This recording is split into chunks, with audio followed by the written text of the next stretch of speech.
Disorot dunia, tiba-tiba media Eropa spill pelatih baru Timnas Indonesia. Ada apa? Media Malaysia akui Timnas Indonesia sebagai negara dengan perkembangan terbaik di ASEAN. 7 calon pemain naturalisasi Indonesia terbaru 2025, Timnas makin kuat, kejar target lolos ke Piala Dunia. Yuk simak selengkapnya sebagai berikut.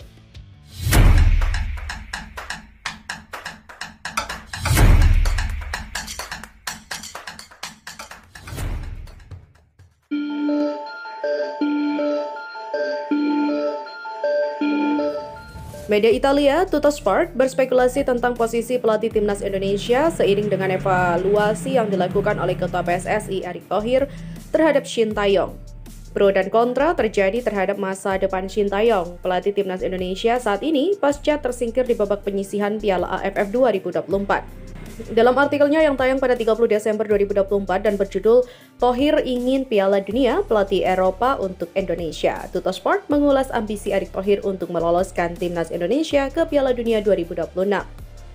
Topik tentang Erick Thohir masih menjadi pemberitaan hangat di media Italia karena ia pernah menjadi bos Inter Milan pada 2013-2018. Ambisi ke Piala Dunia 2026, Tuttosport juga menganggap Erick Thohir sangat serius dengan target Timnas Indonesia ke Piala Dunia 2026. Hal ini dibuktikan mendatangkan banyak pemain keturunan termasuk bek Venezia Jay Itzes dan Eliano Reinders, saudara gelandang AC Milan Thierry Reinders. Timnas Indonesia bisa saja mengganti pelatih Erick Thohir. Presiden PSSI saat ini yang sebelumnya pernah menjadi pemilik Inter Milan menargetkan untuk membawa Indonesia lolos ke Piala Dunia 2026. Untuk mencapai tujuan itu, ia memulai kampanye besar-besaran di Eropa untuk merekrut pemain berdarah Indonesia. Dalam beberapa bulan terakhir, ia berhasil membangun skuad yang kompetisi termasuk Jay Itzes dari Venezia dan juga Eliano Reinders, saudara dari pemain AC Milan Thierry Reinders, ungkap Tuttosport. Tuttosport juga mengklaim ada kemungkinan pergantian kode di Timnas Indonesia dari Shin Tae-yong ke pelatih asal Eropa yang dapat memulai kiprahnya pada Maret 2025.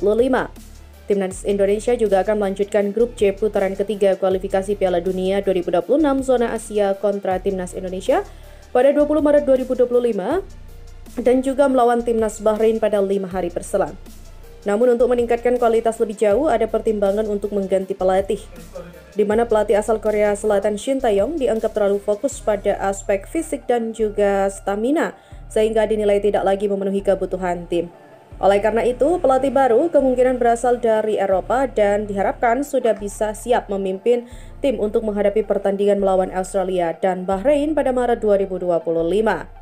Di mana saat ini Timnas Indonesia berada di peringkat ketiga klasemen sementara grup C. Dengan 6 poin dari 6 laga, hanya tertinggal 1 angka dari Australia di posisi kedua, batas akhir lolos langsung ke Piala Dunia 2026. Iya, berita selanjutnya, tahun 2024 menjadi tahun yang luar biasa bagi Timnas Indonesia. Sebab mereka mampu mencatatkan sejarah dengan melaju ke babak 16 besar Piala Asia 2024. Pencapaian luar biasa lainnya adalah keberhasilan mereka lolos ke putaran ketiga kualifikasi Piala Dunia 2026. Sebuah prestasi yang belum pernah diraih sebelumnya oleh Timnas Indonesia. Media Malaysia memberi pujian kepada Timnas Indonesia, di mana keberhasilan ini menarik perhatian media internasional, salah satunya Stadium Astro dari Malaysia. Media ini dengan tegas memberi pujian kepada Timnas Indonesia yang menyebut mereka sebagai tim terbaik di ASEAN sepanjang tahun 2024. Skuad sepak bola Indonesia secara resmi dinobatkan sebagai tim dengan perkembangan paling luar biasa sepanjang tahun 2024 dengan berbagai pencapaian luar biasa dari setiap level tim. Media itu juga mengulas sejumlah momen kehebatan yang diraih Timnas Indonesia sepanjang tahun 2024, termasuk kemenangan bersejarah, yaitu 2-0 atas Arab Saudi pada bulan November lalu. Dan menurut mereka, kemenangan itu adalah momen yang layak untuk dikenang. Kemenangan atas Green Falcon ini juga sangat berarti, mengingat Timnas Indonesia sebelumnya belum pernah mengalahkan tim tersebut. Yang lebih membanggakan lagi, Sang Garuda kini menduduki peringkat ketiga klasemen sementara grup C dengan raihan 6 poin dan mencatatkan kemenangan atas tim peringkat ke-59 dunia, Arab Saudi di Stadion Utama Gelora Bung Karno. Di mana pujian untuk prestasi Timnas Muda Indonesia tidak hanya memuji kesuksesan tim senior. Stadium Astro juga menyoroti prestasi dari tim kelompok umur Indonesia. Timnas Indonesia U23 berhasil melaju ke semifinal Piala Asia U23 2024 yang sekaligus membuka peluang mereka untuk tampil di babak playoff Olimpiade Paris 2024. Selain itu, Timnas U20 dan juga U17 juga berhasil meraih tiket ke Piala Asia U20 dan U17 2025. Skuad U23 mencatatkan sejarah saat berhasil melaju ke semifinal Piala Asia U23 untuk lolos ke babak playoff Olimpiade Paris 2024, di mana generasi pemain muda timnas Indonesia terus menunjukkan potensi yang besar. Berbagai prestasi yang diraih juga bukan hanya menjadi kebanggaan, tetapi juga menunjukkan kesiapan Indonesia untuk mencetak pemain bintang di masa depan.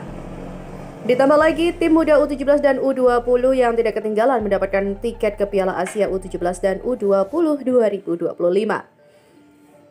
Selain itu, berita selanjutnya adalah calon pemain naturalisasi Indonesia terbaru 2025 diprediksi bakal membuat tim nasional makin kuat. Siapa saja calon pemain naturalisasi Indonesia terbaru di tahun 2025?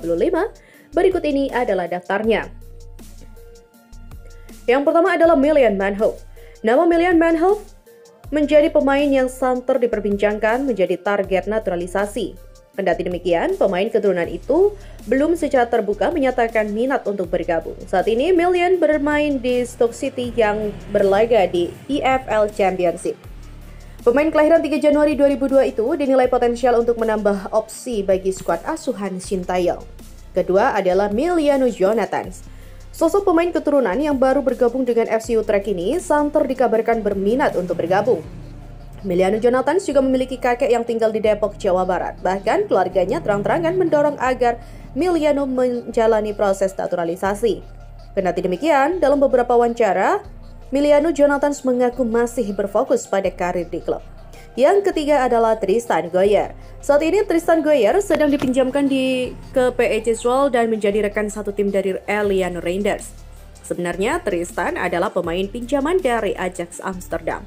Baru-baru ini Tristan juga membuat heboh dengan tato baru yang berada di dadanya. Tato itu merupakan sebuah tulisan dalam bahasa Indonesia mirip dengan yang dibuat oleh Kevin Dix. Keberadaan tato dengan tulisan keluarga tersebut membuat warganet heboh dan menyebut sebagai kode bersedia menjalani naturalisasi. Yang keempat adalah Jairo Riedewald.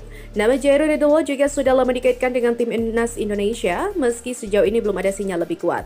Dalam beberapa pertandingan, Jairo memang memperlihatkan koneksi dengan pemain timnas Indonesia. Salah satunya adalah Sandy Walsh yang bersama-sama berkarir di Liga Belgia. Sosok Jairo Riedewald ini dinilai mampu memperkuat lini tengah timnas Indonesia dan menjadi tandem bagi Tom Hai. Yang kelima adalah Pascal Struijk. Bek tangguh yang bermain di Leeds United ini juga sudah lama disebut-sebut bakal bergabung dengan timnas Indonesia. Kehadirannya tentu akan membawa persaingan di lini belakang skuad asuhan Sintayong. Kendati demikian, kehadiran bek tanggung berpengalaman tentu akan menjadi nilai lebih. Yang keenam ada Emil Audero. Penjaga gawang FC Como 1907 ini menjadi incaran selanjutnya. Apalagi Emil Audero Mulyadi juga tidak pernah menutup pintu bagi timnas Indonesia. Setelah sempat bertemu Ketua Umum PSSI Erick Thohir, Emil Audero mengaku masih menantikan komunikasi lebih lanjut. Dan yang ketujuh adalah Ole Romeni. Ya, sosok striker yang dinantikan kiprahnya di timnas Indonesia. Proses naturalisasi penyerang sayap kanan ini kabarnya segera rampung. Ole Romeni ditargetkan bisa membela timnas Indonesia saat menghadapi Australia nanti. Apalagi Ole Romeni sudah berjumpa dengan Ketua Umum PSSI Erick Thohir dan menyatakan komitmennya. Nah, itulah sobat, deretan calon pemain naturalisasi timnas Indonesia terbaru di tahun 2025 ini.